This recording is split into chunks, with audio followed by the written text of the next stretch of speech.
All right, before we do anything else, first let's do range of motion. I know there's a lot of people that are wondering, how much am I going to be able to move my neck after I have a significant fusion like this? Maybe they've seen my other videos, but I know that that's what a lot of people are looking for. So I'm going to do two tests, for the up, down, left, right. Side to side, I don't have a whole lot. But the first test, I'm going to move what's comfortable. The second test, I'm going to try and really turn my head. So side to side, like here, I'm really trying to move to the right. It's not doing anything. If I do the same thing to the left, yeah, I'm moving more my whole thing than that. There's really no movement there. But to the right, that's comfortable. That feels normal. I'm not straining. Back to center. To the left, same thing. Comfortable, not straining. Here. Now I'm going to really try to look to the right, like as if I was in the car trying to look out the side window. So here we go. It's a lot. Like I said, it's not like I'm crazy straining, like trying to break my own neck, but that's as if a normal person was really trying to look, to the right in a car when they're trying to switch lanes or something. Now here's left. Same thing. I think I have more motion left. I think a lot of people say they have more motion left than they do right. But there we go. We're back to center. We'll do up and down. I don't have a whole lot of movement up and down. I don't think anybody that's as significantly fused as me does. But that's comfortable up. That's just fine. Back to center. That's comfortable down. Now, that's me really trying to look up. Back to center. That's me really trying to look down. Back to center. Not much up or down, like hardly anything. It's a good thing that I don't, I guess, have to look up and down all that much, but you get used to it. You get used to the limited range of motion. I would say, and keep in mind it's only a year and a half, but I always notice that I don't have that range of motion, but I can still do everything that I need to do. I'm back to a completely normal life at this point. I'm a year and a half after my surgery. The reason I'm doing this update video is because I was looking at YouTube yesterday evening, and there are people asking for updates, how I'm doing, and I know they want to know, all right, here's where I was at these various milestones, how am I doing now? Because they want to know what to expect, and I know what it's like to be looking at this surgery and be worried, not know how much it's going to impact your life. The one thing I will tell you, immediately, right after surgery, it impacts your life a lot. But that's expected. But once you get back to normal, so long as there were no complications or anything like that, and actually I even know a guy that had severe complications and he's back to mostly normal. But so as long as you don't have complications, you can get back to a completely normal life. You may have to make some adjustments due to the fact that your neck doesn't move as it normally does. Drive-throughs are gonna suck. Because I always feel like I'm being rude, right? Like, because that's all I can do, and the thing is there, and I don't want them to think that I'm kind of being snobby and rude, so I'll try and do this when I look. But yeah, it's annoying. Right after surgery, you're gonna have all kinds of symptoms. Some of them will come and go, some may come and stay. They keep saying you have to get used to this new normal. Well, guess what? That's new normal, right? At about the year mark, I've heard some people say it's 2, but at about the year mark, whatever symptoms you have are pretty much what you're stuck with. However, I will say this, prior to surgery, one of my symptoms was I had issues breathing. Not crazy issues breathing, but it almost felt like my lungs wouldn't inflate as much as I needed them to. I mentioned that to my surgeon prior to surgery, and he said, well, yeah, it could be from that, because the nerves that control breathing are around C5, 6, and I had issues there. Matter of fact, I think that's where I was most compressed. And I had noticed these symptoms would come and go for years. Like I'd have issues and it would last for a few weeks and then it would go away. Well, in October before my surgery, that symptom came on and it just didn't go away. I'm just wondering if all those years prior, if that wasn't a symptom of the compression and my doctors was just ruling it as, oh, you have bronchitis. But they take x-rays, they look for, you know, signs of bronchitis. So I don't know. But there was once or twice where I know my doctor didn't take x-rays and just, it's bronchitis, and then gave me antibiotics when it could have been compression of my cervical spine. Anyway, now that I've deviated, what I'm getting into is I had issues with breathing after my surgery for quite a while. It wasn't until a little after a year, like I did see little improvements throughout time, but right now I have no breathing issues. They are gone. Completely gone. I can exercise, I can do things very strenuous. I feel like my lungs are inflating like they should. However, 3 months ago, it wasn't as bad as it was in October and for the first few months after surgery. It slowly started to get better. But even a few months ago, I still felt a little bit of an issue with feeling like my lungs wouldn't inflate all the way. But now it's just gone. I still get twitching in the arms, and that's probably a lifelong symptom in various muscles in my arms, a little bit in my hands. And just so everybody knows, I have talked to my surgeon about all my symptoms. He knows, he's not concerned. He said, just to pay attention, now that I'm past the year mark, anything that gets worse, to go see him, and then we'll look at it. I did have one thing that got worse, which was in my hands. I thought it was carpal or cubital tunnel. Actually, I thought it was carpal tunnel. Then a cubital tunnel was explained to me. Because when I was using a mouse and a keyboard, my hands started to hurt. So I in one of my follow-ups with the surgeon, I mentioned it. He sent me for a nerve conduction. That all came back normal. And he had said himself, there, with the surgery that I had, there's nothing to be compressed anymore. So he seriously doubts it's anything coming from the neck. The doctor that did the test said it could be the start of carpal and cubital tunnel, which you haven't done any damage. He gave me some lifestyle changes. And when I say lifestyle changes, like sitting up, sitting a certain way, keeping my arms bent at a certain angle rather than completely pronated or whatever the heck that means. I don't know. And I also have a wrist rest and things that I use now. That has gone. Like, I don't have that feeling anymore, and I can mouse, and very rarely does that symptom even resurface slightly. So that's gotten way better. The one thing that has not gone away, I had before surgery, I still have after surgery. When I go and I lay down and I wake up in the morning, I have a sensation change in my hands. I wouldn't say that they're numb, they just feel weird. Once I get up and start moving around, almost immediately, they go back to normal. I don't know if when I'm laying, I'm compressing something somehow, or the way I'm laying, I don't know, but that's something I have. Mentioned it to the surgeon, and he said, well, that's positional, so he's not really concerned with that. He said, if it gets worse, you know, to go back and see him. But things haven't gotten worse. They've just stayed the same. The one thing I have that we're keeping an eye on, but he's not overly concerned at this point, is I have symptoms in my legs. Leg, right? The right side of my right thigh has almost like, and it comes and goes. It's not an all the time thing. Like right now it's fine.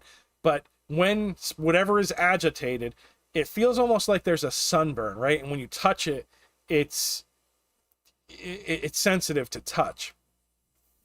I'll notice this if I'm sitting for really long periods of time. I don't know if it's the position, and it only seems to be in certain chairs. So I don't know, and I don't know if the chairs are harder. Some chairs that I'm sitting in are harder than others. They all feel about the same to me, but whatever. So when I sit, I'll notice it. Sometimes when I'm walking, I will notice it. However, after exercise, it seems a lot better. Almost like immediately after exercise, it feels normal, or almost normal, or at least to me it does. So there's that. And when I lay down at night is the bigger thing, right? When I lay down at night, the right side of my right thigh will go completely numb within 10 minutes of laying down. Like, it just goes numb. I can, well, maybe not completely. I can still kind of feel that I'm touching it, but, and if I pinch it, I can feel pain, but not much else. So, and every night, now if I turn to lay on my side, the right or the left, it goes away. If I get up, it goes away.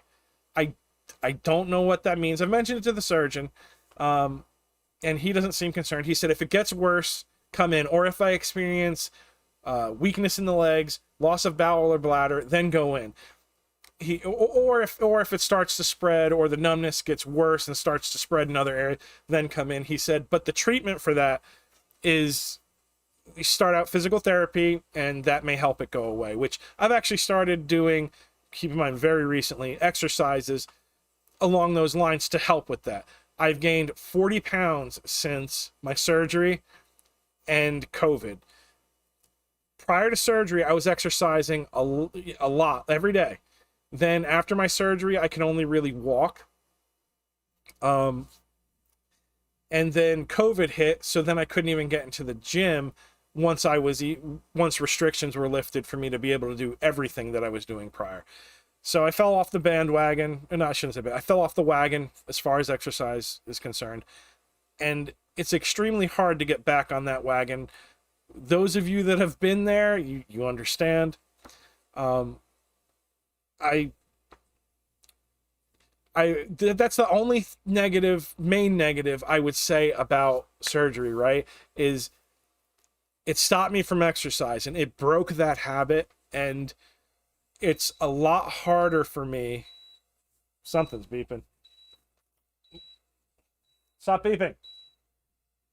Okay. It broke the exercise habit, and it's been harder to pick up, but still,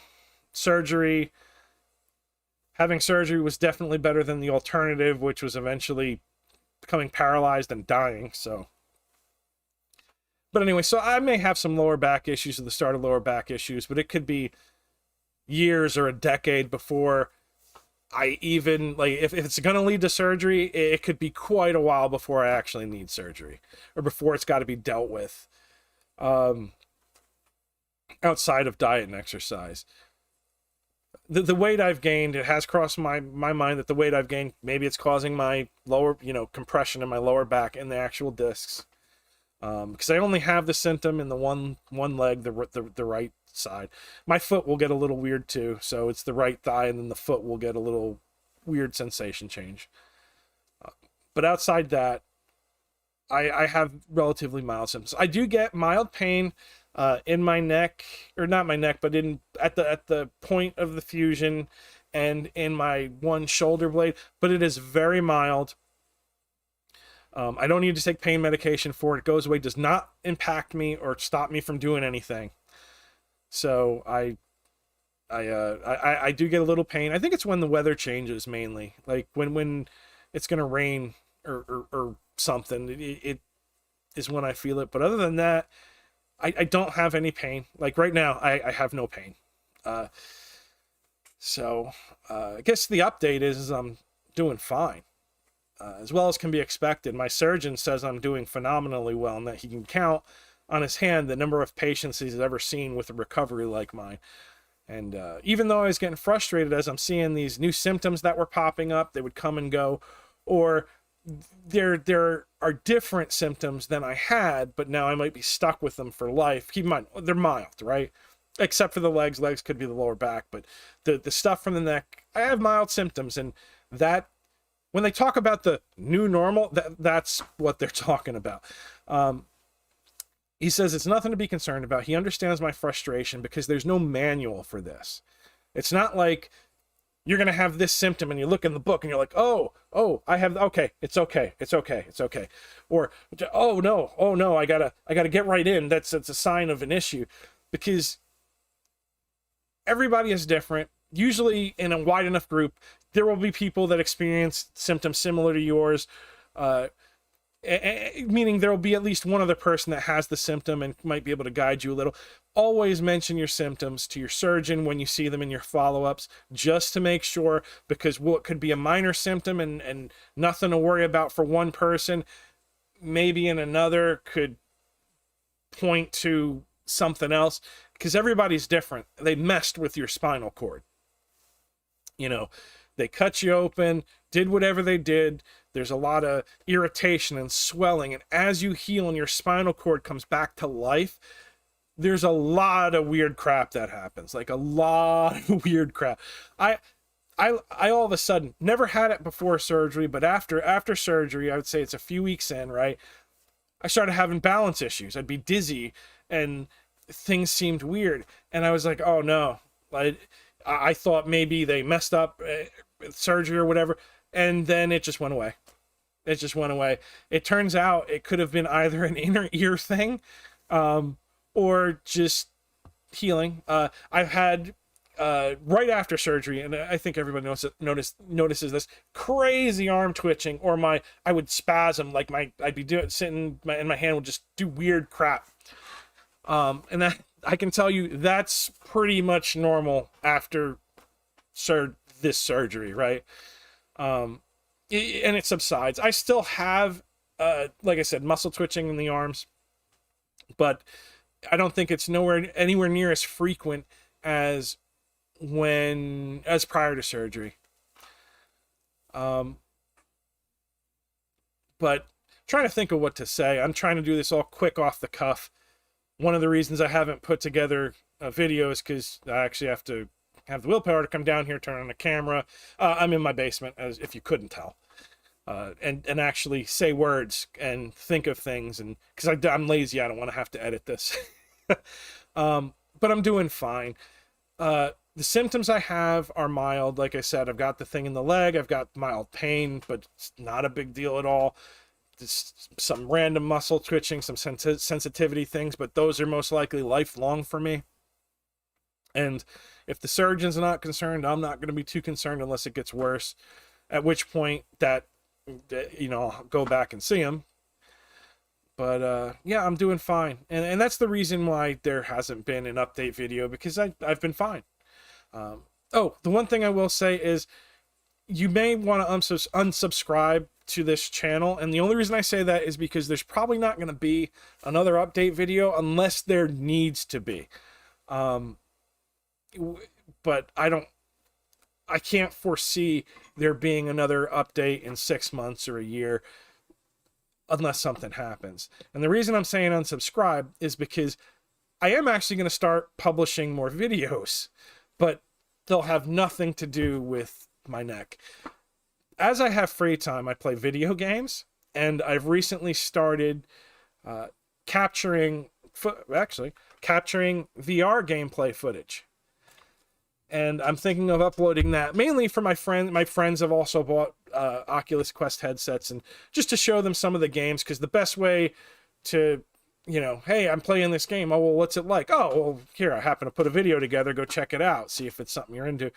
And that's the only reason. I'm not doing it to become a famous YouTuber or anything like that, or try and make it a career. I actually like video production, and nowadays it's something you can do from your basement. And they'll actually be, or I'll try to have them be, better quality than this video, which is just me in front of a camera, no editing, no nothing. I've turned on some lights, but that's about it, and I'm gonna ramble. But you may start getting alerts that, oh, JoJo Fusion has uploaded a new video. It's not going to be an update, most likely not an update for the next stuff. It's going to be, video game stuff. I mean, if you want to see what it's like for somebody that's significantly fused or in the cervical region, how they play VR, hey, you're more than welcome to see that, and laugh at me, or not because I'm fused, obviously, but laugh. I try to be funny, varying levels of success.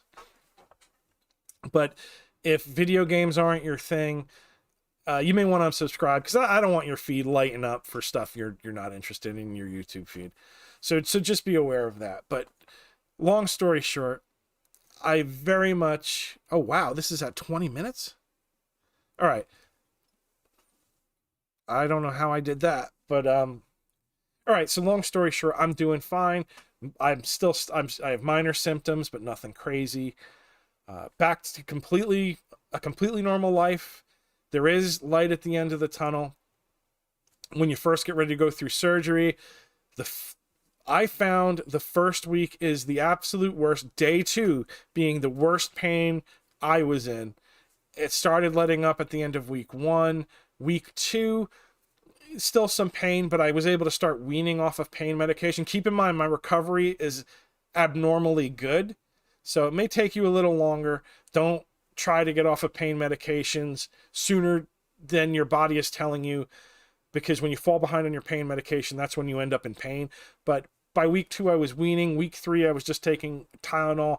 By week 4, I was off any type of pain medication. So yeah, I'm doing good. I'm doing good. Minor symptoms left. Every once in a while, I'll have a weird little thing that comes and goes, but usually it just comes and goes. I think that's just part of our new normal. But good luck to anybody that's gone through surgery. I wish you a speedy recovery. Good luck to those getting ready to go through surgery. It's not as scary as you think. Recovery for at least the first few weeks is gonna suck, but you can get back to a completely normal life. I even know a guy that had complications, severe complications, and is back to a normal life, back working and doing the things he did prior.